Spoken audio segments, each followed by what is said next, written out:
NATO meeting in Brussels. The president promises to get to the bottom of leaks of sensitive information. New undercover videos. Oh, good. Fetus. What have I got? Nothing. Let's try again. Another expose by David Daleiden, showing the horrifying methods used by Planned Parenthood affiliates. Catholics in China. A report from Rome on what life is like for Catholics in the Asian country. And Melania is Catholic. After a meeting with the Pope yesterday, the First Lady surprises us with her announcement. On EWTN News Nightly for Thursday, May 25th, 2017.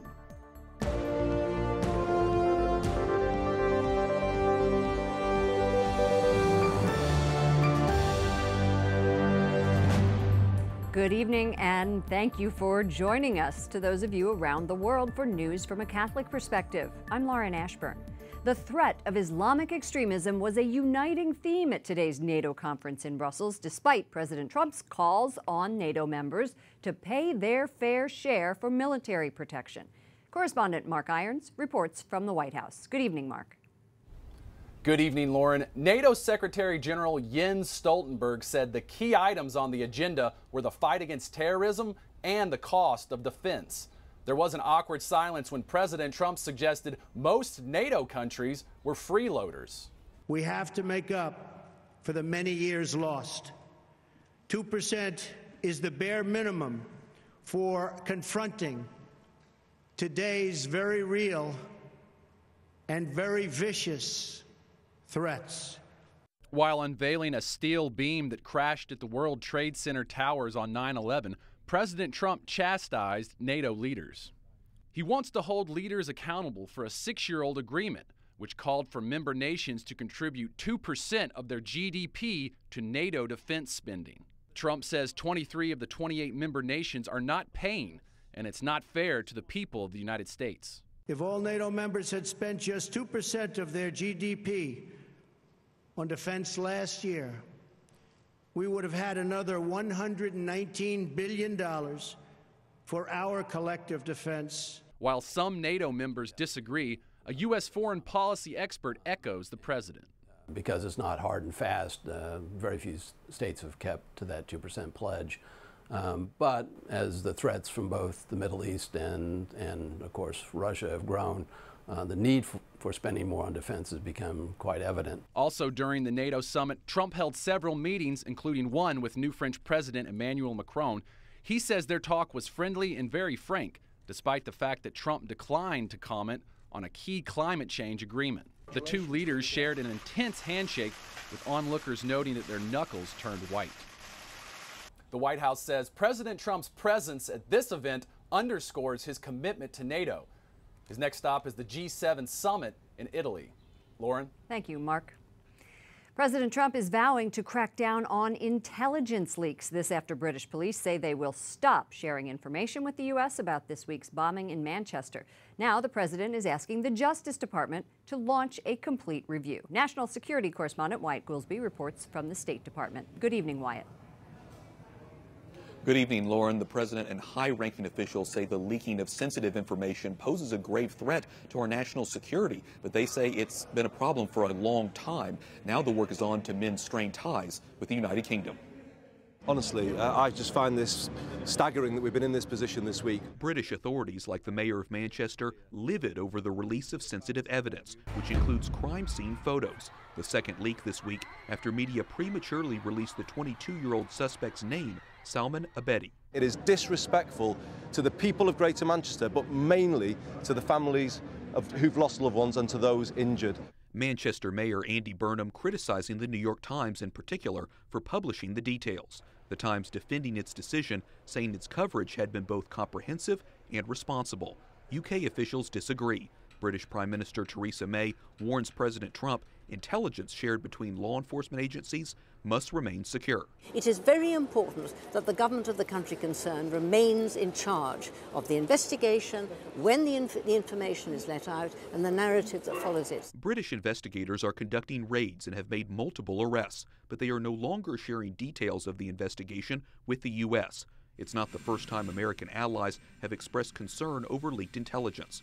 President Trump was accused of divulging top-secret Israeli intelligence to the Russians, an allegation the president denies. His concern? In just 4 months, his conversations with the Russians in the Oval Office, private calls with the Australian Prime Minister and the Mexican president were all leaked. Foreign intelligence services, when they see their information used inappropriately in ways that they have not approved, in very public ways, will simply stop passing that information. Another recent leak, an alleged transcript of a conversation between President Trump and the controversial president of the Philippines, Rodrigo Duterte. In it, the president tells Duterte the U.S. has 2 nuclear submarines off the coast of North Korea. If that's true, it goes against U.S. policy, which is not to reveal where our submarines are located. Lauren? Wyatt Goolsbee reporting at the State Department. Thank you, Wyatt. Homeland Security Secretary John Kelly tells the Senate Appropriations Committee he expects to see more terrorist attacks. As horrible as Manchester was, my expectation is we're going to see a lot more of that kind of attack.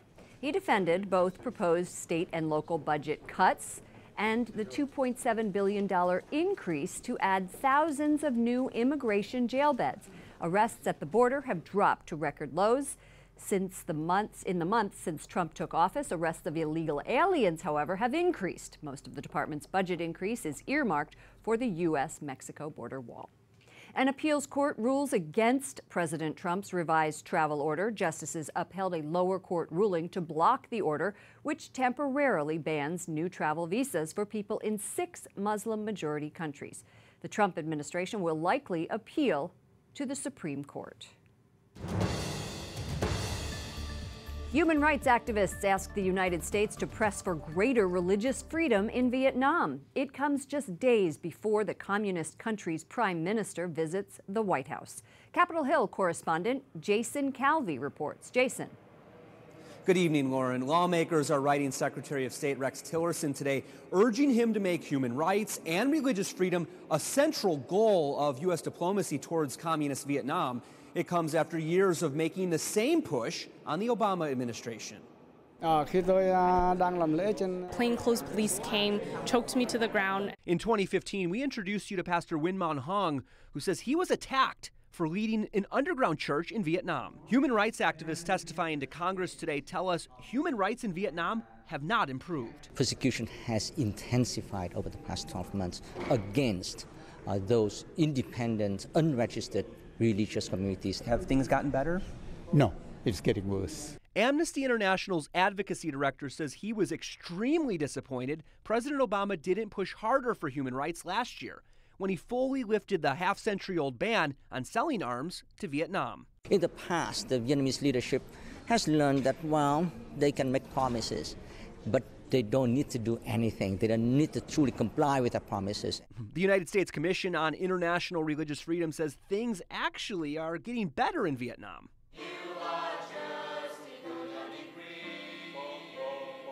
But their annual report still lists several examples of persecution against Catholics, who represent about 7% of the country's population. According to the Catholic Almanac, that's 6.5 million Catholics. Today, these activists call on President Trump to decisively demand greater religious freedom and human rights in Vietnam. The mere fact they are rushing to come and meet President Trump, it's a leverage. They don't want to burn bridges.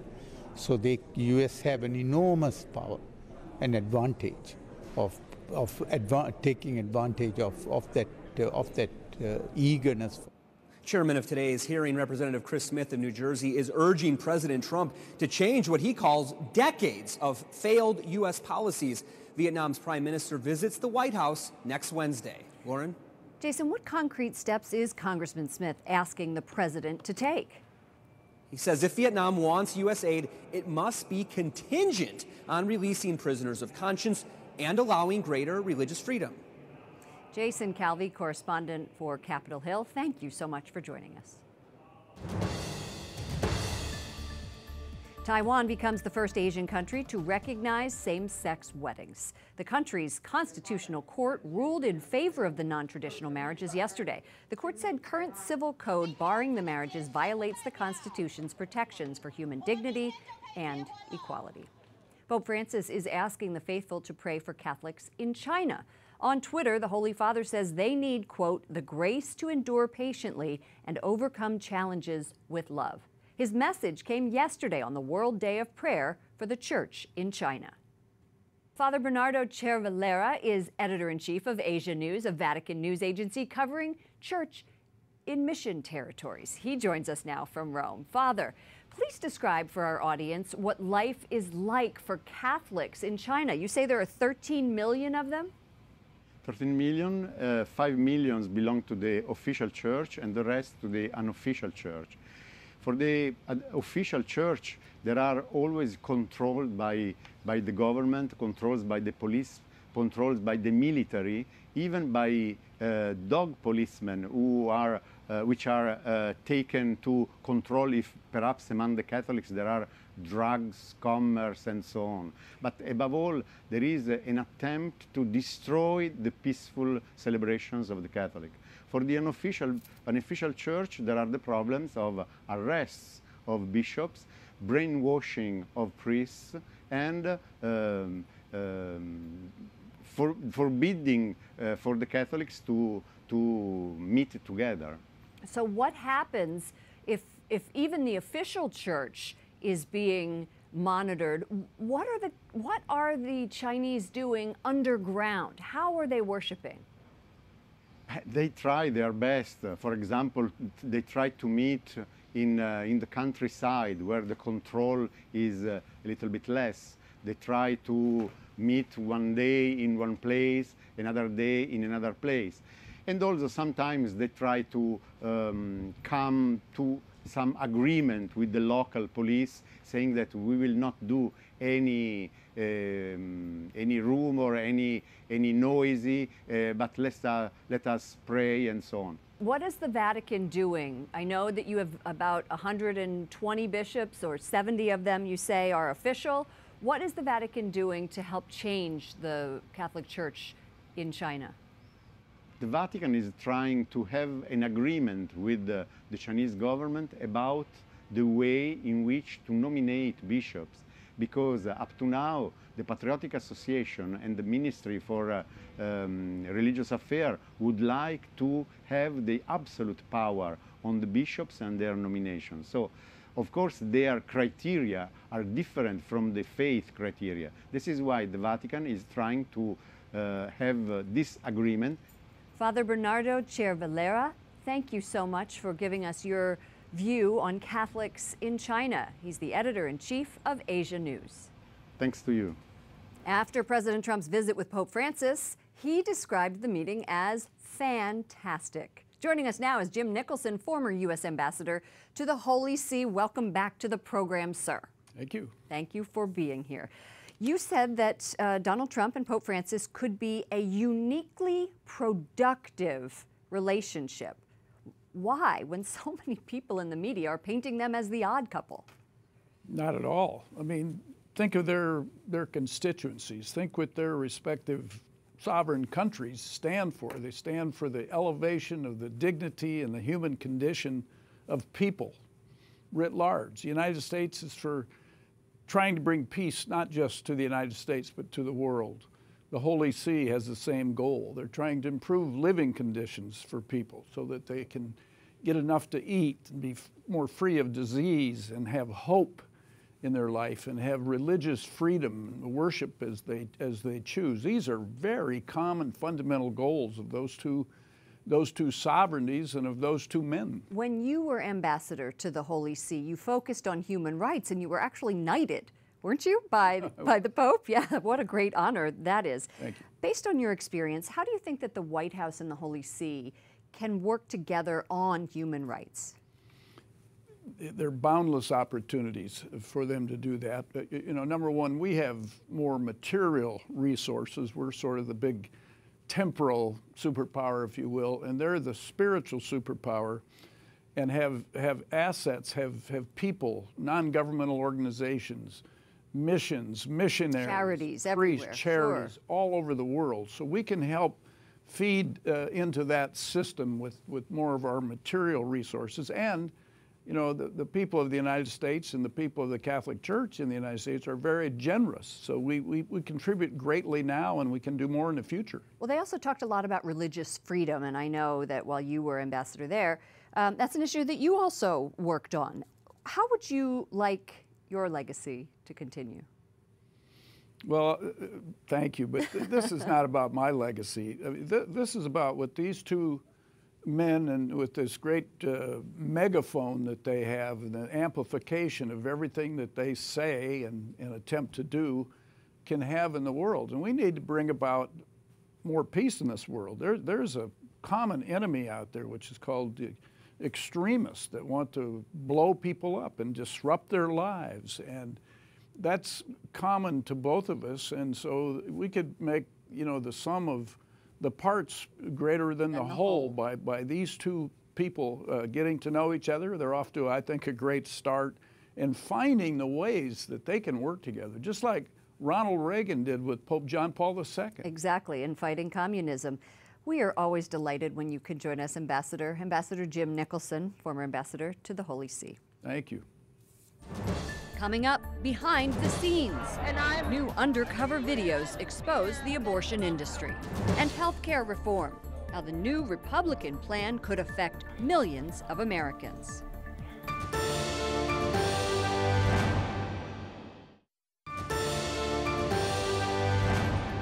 Another undercover video by David Daleiden at the Center for Medical Progress shows abortionists talking about unborn baby parts. The fetus is a tough little object, and taking it apart on day one is very difficult. But oh my God, I get it. When the skull is broken, that's really sharp. The video was taken at the National Abortion Federation conventions in 2014 and 2015 and is the latest in a string of videos showing the alleged selling and use of baby body parts by Planned Parenthood and their affiliates. The Congressional Budget Office gives the Republican health care plan mixed reviews. The CBO says 23 million more Americans would lose health care coverage by 2026 than under Obamacare. But deficits would be reduced by $119 billion over 10 years. Speaker of the House Paul Ryan says he's encouraged by the report. What members are frustrated with is what's behind the CBO analysis about who gets insured and who doesn't get insured. If you leave it up to a person's choice, then they'll make a choice. Trump care means higher cost, 23 million hardworking Americans losing coverage, key protections gutted, a crushing age tax, and stealing from Medicare. With the CBO report released, the health bill can now head to the Senate for debate. Joining us now, John Gizzi, White House correspondent for Newsmax. So what do you think of this news about the CBO report? If I were Sarah Sanders, the Deputy White House Press Secretary, I would say, as she did, I know the Gospels pretty well, and this isn't gospel. In other words, she's not sure that 23 million would actually lose the health care. I wouldn't go that far except to say this, that with the number of insurers that are dropping out of the Affordable Care Act, these 23 million are going to lose it anyway. So as Franklin Roosevelt said, at the height of the Depression, I'm going to try something. If it doesn't work, I'll try something else. And at least he tried. Exactly. Right. And this is what the American Health Care Act is. President Trump meeting for the first time with Nato leaders. Yes. And he says to them, hey, you're not paying your fair share. And this isn't a new issue. Do you think Trump is the president to finally take this on and change it?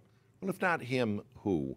John Kennedy talked about NATO allies not paying their fair share, and more presidents than not in the last 2 generations have brought up the subject. Someone has to address it, and indeed it comes at a time that even NATO allies are saying they have to increase it a little bit. Mr. Rasmussen, the former Secretary General of NATO and a former Danish Prime Minister, said precisely that when he was interviewed by my network, Newsmax. President Trump's first foreign trip. Give us your thoughts. He put the 3 world religions, the biggest ones, right at the top of his agenda.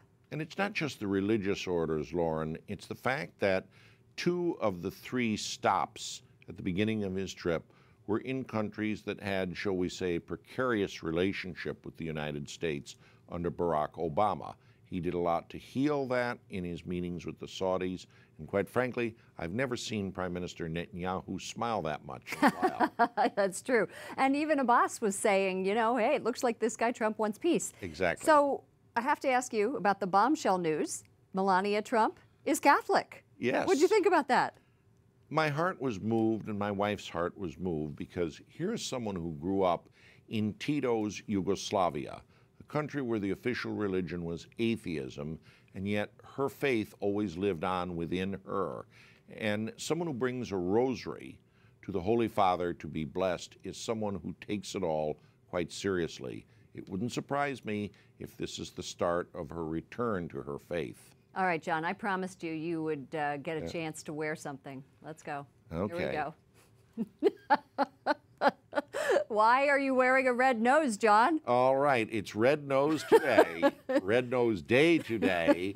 Walgreens drugstores, along with the Boot, the British chain, has Red Nose Day. And what is it, quickly? We've got to go. My producer's saying, wrap it up. $1 each. Yes. And that money goes to help feed the hungry and help the disadvantaged. There we go. All right, John, we have a video queued up of you and your famous glasses that we want to just show our viewers so they know truly how great you are. Those are your glasses. That clip right there of you putting them up and down went viral. Here we go, up and down. All right, John Gizzi, White House correspondent for Newsmax, thank you for joining us. How great thou art. Thank you. Up next, more on the First Lady's faith, what it means to have a Catholic back in the White House.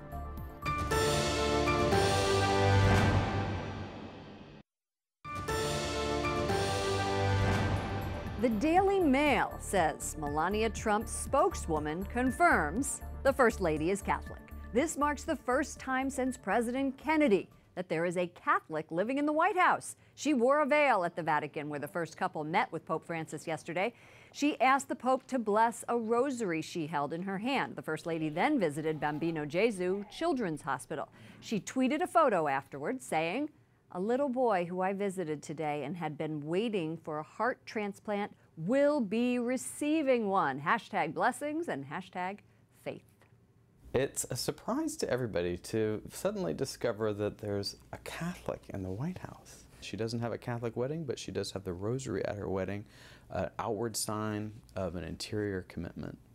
Chad Pecknold is the Catholic University of the Catholic University, says there is a touch of hidden providence in the First Lady keeping her faith, unbeknownst to the public, and that it is a further indication that a commitment to religious liberty is a priority for the president. The First Lady's office declined to offer us a direct confirmation of this news, a sign perhaps of Melania Trump's continued wish for privacy. Joining us now, Andy Oak, he's back again, author of Unusual for Their Time on the Road with America's First Ladies. Welcome back, First Ladies man. It's nice to be here, always. 1960 presidential election. JFK's religion was a huge controversy. There hadn't been a Catholic in the White House ever. Right. And there hasn't been one since. Correct. So how big of a deal is it that Melania is in the White House? It's a big deal. Every demographic, religious or otherwise, wants to be represented in government in one form or another. The presidency historically has been a white Anglo-Saxon Protestant men's club. A lot of people don't know that had Bernie Sanders done better and been in the White House, we would have a Catholic First Lady. His wife was is I Catholic. forgot about that. Right. You're So there's been a lot of different ways these puzzle pieces could go in, but it's huge. It is huge. The First Ladies, have any of them made religion a centerpiece of their cause? You know, we saw Michelle Obama was about eating healthy, kids eating healthy. Going back, there's been a lot of First Ladies that were organists in their churches at home and in the choir in their churches at home. It's always very big. Chester Arthur's wife, who wasn't around when he was the president, has a window, a stained glass window made by Tiffany to represent her and her husband's presidency that was done posthumously in memoriam for her. But religion is a big deal in America. It's a big deal in a White House. And it's a big deal for Catholics to be represented in the White House. It's a big deal. It's a big deal. All right, when in Rome on, let's see, yesterday, Melania visited a children's hospital. It was Bambino Gesù, and we just showed you the tweet. Of course. She met with this little boy, this touching story, and do you think that this could be a turning point for Melania as First Lady.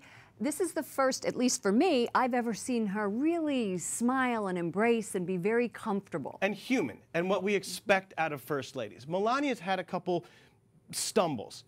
The Republican National Convention, the speech. She's not very comfortable with English not being her first language. Although she does know 9 languages, right? She can speak a ton of other languages. Right. It's just the accent kind of trips her up. She's not a very public person, as we've seen, even with the whole Catholicism scene, and wanting to keep that a little bit internalized and a little personal. But I think as we see her getting roots and branching out into some of these causes, a lot of focus is going to be on children, which is a safe place for First Ladies and a smart move for Melania. Andy Oak, First Ladies man, buy his book, Unusual for Their Time on the Road with America's First Ladies. Thanks for having me. Thank you so much. For all of us here at EWTN News Nightly, to all of you around the world, I'm Lauren Ashburn. Good night and God bless.